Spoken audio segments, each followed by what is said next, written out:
Nama apa? Darren. Nama apa? Darren. Darren. Wow, Darren. Asal mana? Dari Sabah. Asal Sabah. Orang Sabah bah? Orang Sabah. Umur apa?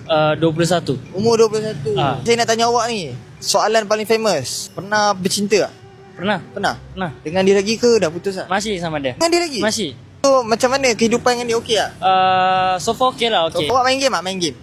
Main game? Main. Oh, antara awak dengan kawan, mana awak pilih untuk main game bersama-sama?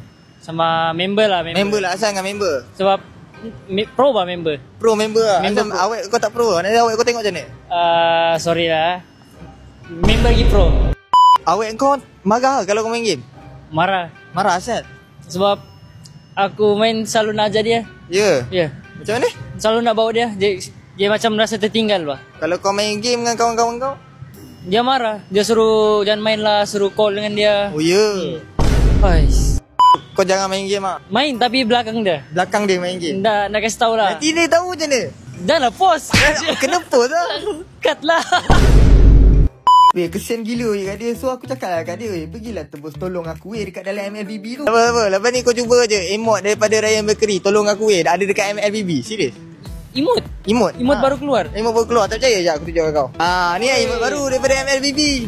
Sumpah. Ryan Bakery, tolong aku weh. Gila.